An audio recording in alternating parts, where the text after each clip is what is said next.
So today I am going to show you the new and updated Geometry Aware Optimizer, and I'm going to showcase it utilizing the Zyra model on AG News as well as Scifar 10 datasets. There's these two datasets have been uh, brought up as test data sets to utilize, so I want to showcase them in this video.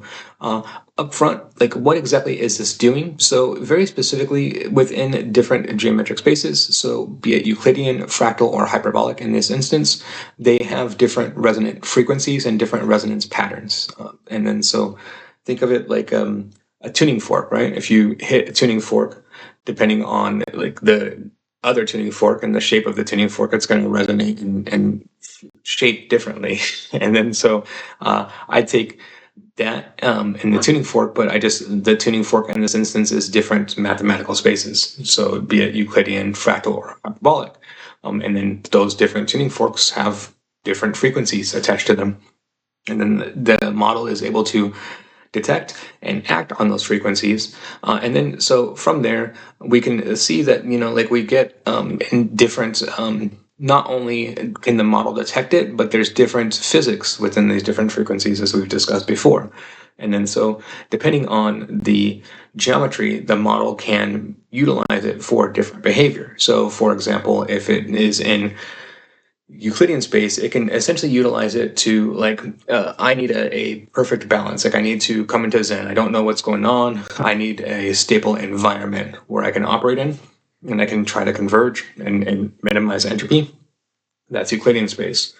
If the model is the exact opposite, like it's just overfitting, like limiting too much, I get all of this, what's going on now. We put it in fractal space, and then it will essentially tune the different layers, and it puts the environment in a more chaotic state, and then so it's shakes up for the model. Whereas in hyperbolic space, the physics of hyperbolic space are quite different and quite unique, in that it acts as like an amplifier for most physics, and that being like entropy, harmonics, etc. And then so if the model needs to expand quickly, needs to increase entropy dramatically, like anything along those lines, it can put itself into hyperbolic space. So hyperbolic space is like the ultimate learning space, right?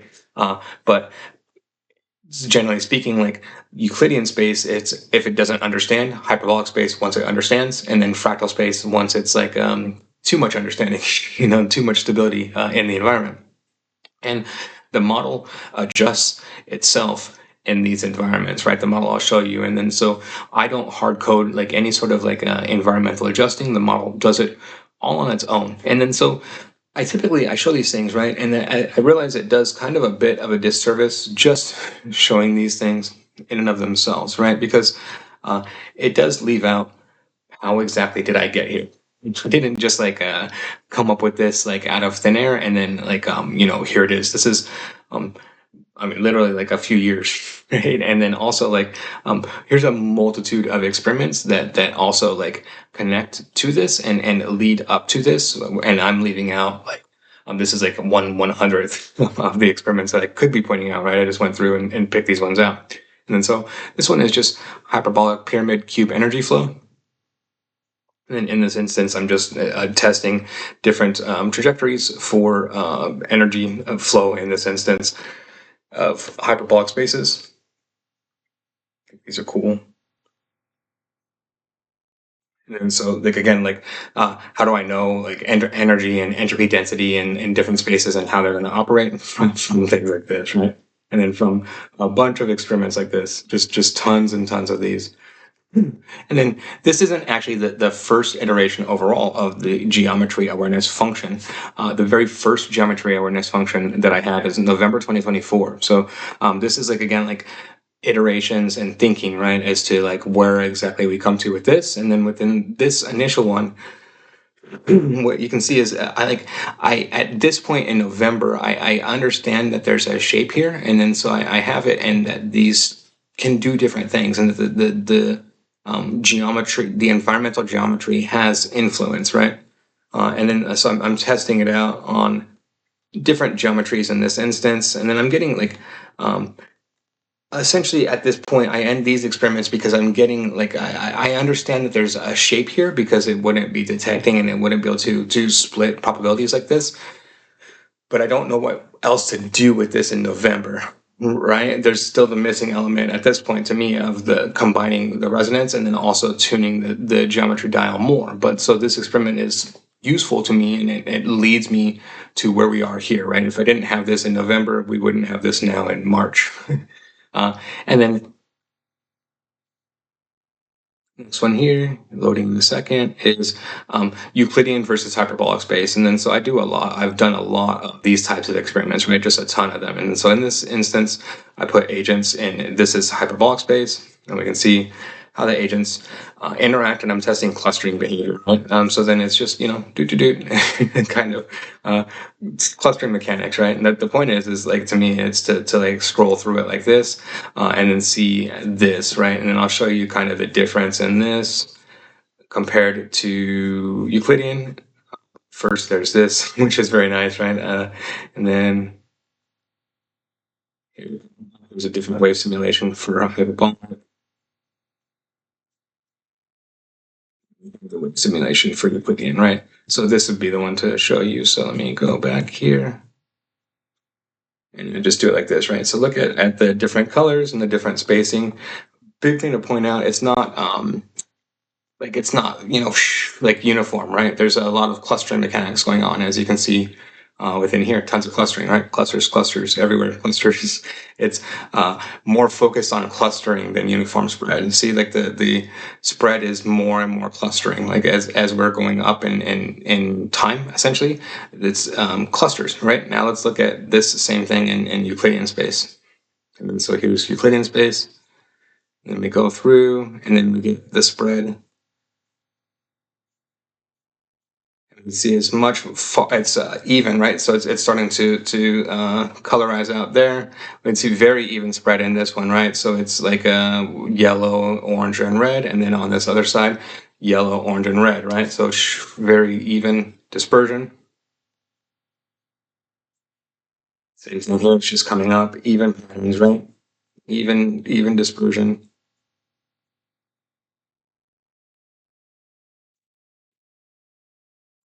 And then here's just so that's within within a sphere in like hyperbolic versus Euclidean space, and then let's do it within a cube in hyperbolic versus Euclidean space, and then just demonstrating kind of differences here, right? And then how these shake out. And then this one is another experiment that I did like a long time ago. And then this is essentially just going through with quantum wave collapse and then measuring like the wave function in different geometries, right? So spherical, fractal, Euclidean, etc., right? And then just building on and then comparing entropy in these types of environments. And then so I showcase these experiments overall just to demonstrate, again, that there's a lot of progression that goes into this, right? It's not just like, oh, I thought of this yesterday, and then here's like the final result of it, right? It's a ton of iterating overall. But then so I go through here, and then essentially the next test that I do overall is just to test the model in these environments, right? So I want the model to self-adjust these geometries. Again, Euclidean, fractal, and hyperbolic. And my point with it is to have the model choose between these different geometry environments on its own. The model will update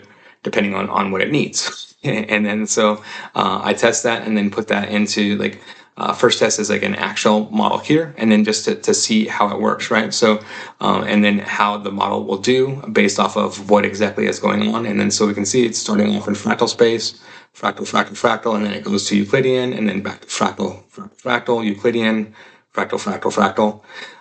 And then that's just a test, right? Okay, so it works. and that's with like not like a toy data set. So let's give it real data to work with, and then we'll see what happens there, right? And then so in this particular instance, this is the AG News data set. And then so I do it in this, it's the same testing that I had before. So I test it for 3 epochs on like the shape of the data set. And then it goes through and on the actual data set itself. And then for AG News, it was able to like gobble that up pretty easily. So it starts off in Euclid. Starts off in Euclidean, and then it jumps to hyperbolic, and then it goes back to Euclidean to get the shape. And then for the testing and training, for the most part, it stays in Euclidean space. It doesn't have to go to hyperbolic because it's like it understands it's doing well. It does one round of switching itself to fractal space just to make sure, again, like it's not like overfitting in that instance, and then pops back into Euclidean to finish it out. And then it gets a train accuracy of 94% and test accuracy of 91% after just a few epochs. I could have, again, increased this. Like if I want to, like here's 100% accuracy, I could stretch it out and get it to do that. In that particular instance. And then so that's AG News. And then I switch it over here to look at CIFAR 10. And then there's one instance, so even I make mistakes within this myself. I do notice I have made one instance of a mistake in my particular testing of this, of when we're looking at it through the CIFAR 10 test, which is that I forgot to freeze the weights after so with the classifier, like I modify the Zyra to be a CNN network, right? As we can see, yeah. I have the CNN and like the CNN layer within this particular model, and then so with the CNN layer within this model, what I do and what I know specifically how it works with the Zyra models is I want to train the CNN layer here and then freeze the weights of the CNN layer, and then it goes through and then trains on the rest of this. But I forgot to freeze the weights afterwards, which is going to significantly impact performance, which I'll show you here. But so when we talk about CIFAR 10. As a data set overall, CIFAR 10 is a rather hard data set specifically for a model, right? So very first thing is that it's a color as opposed to black and white, and then it's divided up into 10 categories. So airplanes, automobiles, birds, cats, deer, dogs, frogs, horses, ships, and trucks. And then the thing is that again, like there's these are human constructs as far as labels overall is the big thing to point out. And then so like what is the big distinction in all instances between cats and dogs, right? There's some like cats that could look like a dog if you're just looking at it and don't understand or have conscious awareness of what a cat is versus a dog, right? I think conscious awareness goes into a lot of these tests, like within these image classification tests, but beyond that, we're testing just the geometry of it, right? And then so when we go through within these tests, remember the very first thing to point out is like I know I need to fix this particular test here with regards towards the the weight problem, because actually it's gonna massively it's going to affect your results and impact your results by not freezing the rates. Just freeze the weights. And like I can't state that enough, that there's so many small little tweaks and mistake areas that you can make. Like this is all mathematics, right? When we're talking about with models, and then so it's just all matrix calculations and stacking matrices together. And if you don't understand the complexity of that, you're not going to understand AI overall, right? And then when you're stacking multiple matrices together in different configurations, and then you're essentially trying to keep track of that and understand all of that, like this is a complex system in and of itself, right? Take like a again, my career is built off of building out like enterprise systems for for enterprise tech stacks for enterprise companies, right? And then understanding kind of the dynamics, how all of those complex systems fit together.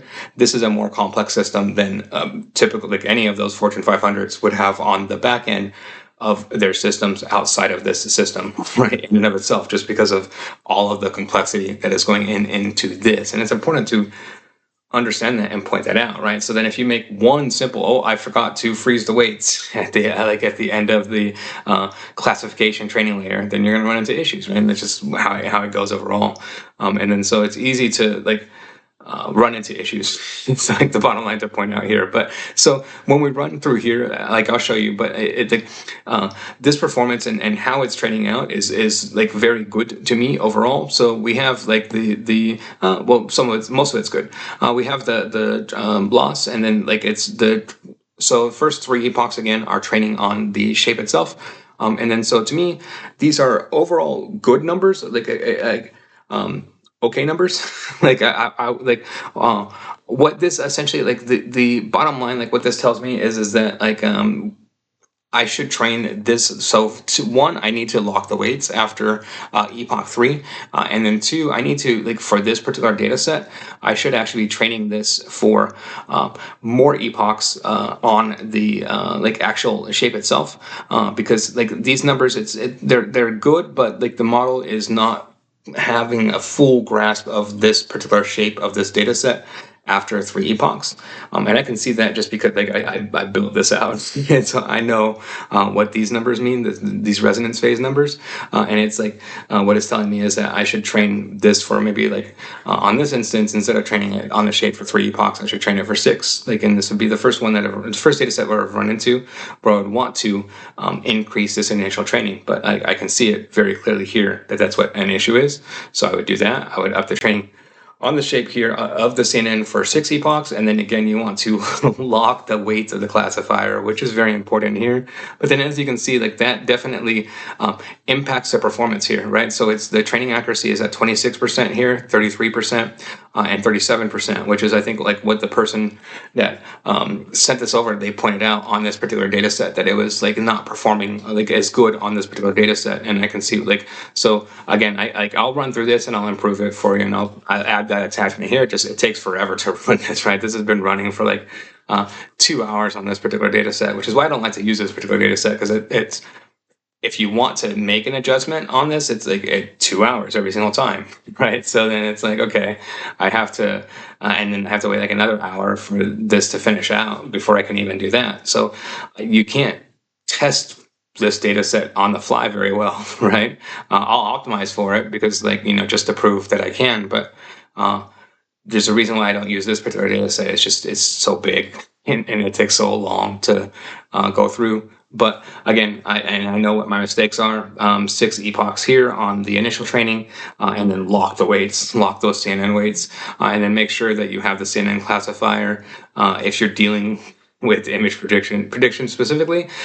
And then the CNN classifier that I have in here is tiny, right? You can always up the CNN classifier and like up the power of this, right? Like I very specifically, I'm running this in free Google Colab on CPU, right? Like so I'm running specifically a small model. Like this is smaller than you would run on any any sort of production model. Like if you don't know how to read like what this particular model is, embedded dimensions of 64, that's almost like that's as small as you can get. A depth of 2, it's 2 layers. It's a 2-layer network with 64 total dimensions, as opposed to like a 4-layer network with 256 dimensions, right? But it would take even longer to run down here, and so that's why I don't do that. But so if you adjusted just simply, if you went here to 4 and then here to 256, you would see dramatically increased results. So again, there's so many different things and levers that you can pull to adjust this and these performances, right?